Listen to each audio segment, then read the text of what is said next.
everyone. I hope everyone has had a good week. I want to expand on the decluttering topic, and I've got several questions that you can ask yourself when you're going through the decluttering project or the mindset of decluttering. Because I must also stress in the very beginning that this has all got to do with how you approach things and how you see things, what goes on in between into your two ears.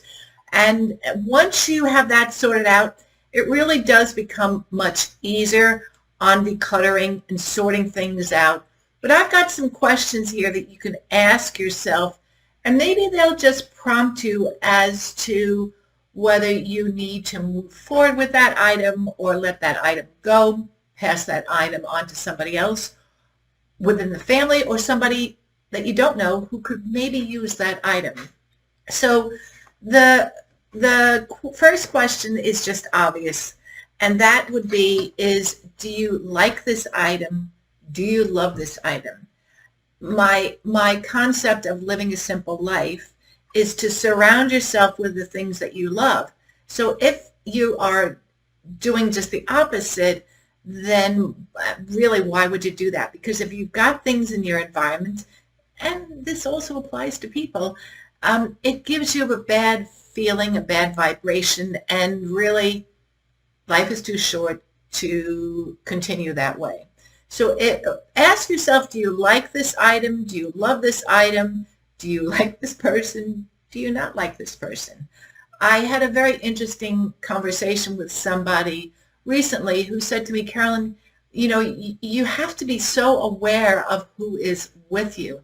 And I couldn't agree more, because even if you understand that somebody tends to be negative and you deal with that in your mind, there's always some residue.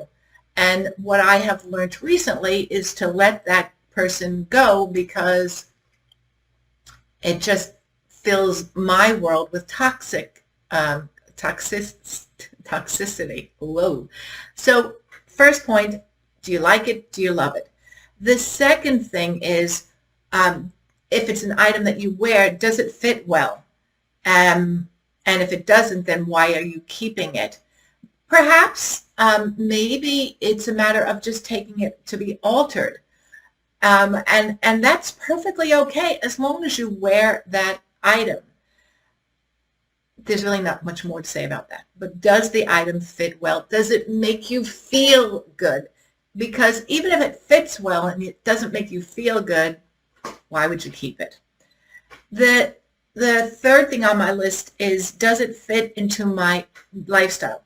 And many of us are entering a new lifestyle because we're at that point in our life where many of us are making changes. So does it fit into my new lifestyle? Case in point, let's head over to the kitchen, a fondue set. Maybe you've had a fondue set since the 70s or 80s because it was the thing to do. And I know, and you know, how quickly that time passes, and it just sort of sits there in the closet, this fondue set. And does it really fit into your new lifestyle? Maybe you are vegan like me, and I don't eat cheese, so I don't need a fondue set, so out it goes. But it implies there are so many other things as well.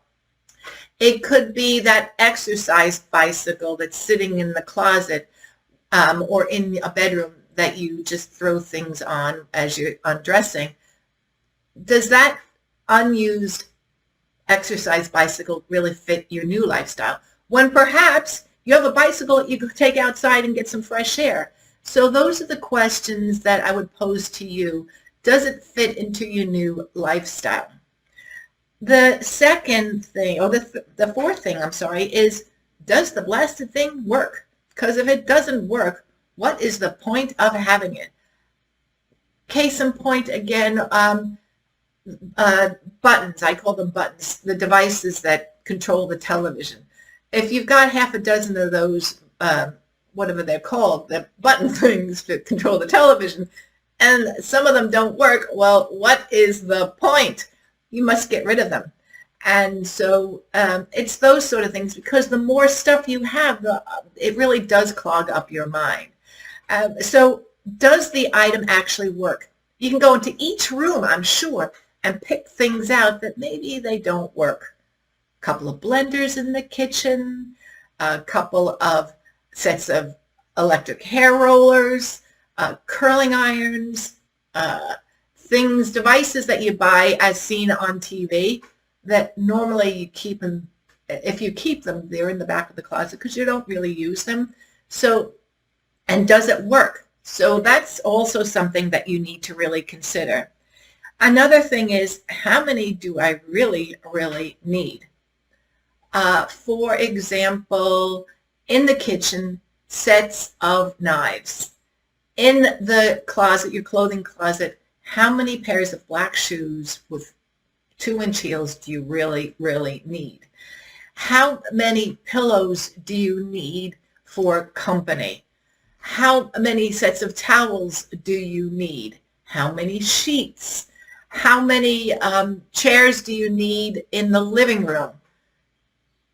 It's all that sort of thing that causes your mind to be distracted and to lose your focus. So the question I pose to you is, how many of blank, blank, blank do you really, really need? The next question is, does this item enrich my life? And for example, and those, it sort of goes on the same line as that Netflix series, whatever her name is, does it bring my life joy? But I prefer to use the words, does it enrich my life? For example, do you remember those old encyclopedias that we all had? Sometimes I think you bought them at the supermarket. Or I think my grandfather bought them at the supermarket, but they were still around here. And while they were very, very useful at the time, you and I know through this device that we're using now that yesterday's encyclopedias are outdated and they're not needed. So it doesn't really enrich your life any longer. Having said that, if it's an encyclopedia that is lovely to look at, you know, some of them years ago had lovely covers on them. They were leather bound. They were beautiful. And you might want to keep those because they lift you up, and they could be used as a display item. And they would enrich your life because some of them are quite beautiful. But the crux of the whole thing, does whatever it is enrich your life? Old CDs, old LPs, they could be worth money, but does that item enrich your life? And this brings me to a point here, because I'm not 100% perfect with all this. And I still deal with a lot of items that don't really enrich my life. And I've got one here to show you. And this is, maybe you've had one, maybe you've seen one. In the 70s, this was an old Panasonic radio. And this literally, you put a picture in here, and batteries in here. And this thing has traveled the Atlantic with me several times. And does it enrich my life? No, but I like it. I just find it very, very heartwarming. So this will go back with me wherever I end up, because this thing enriches my life. And you might have that sort of item.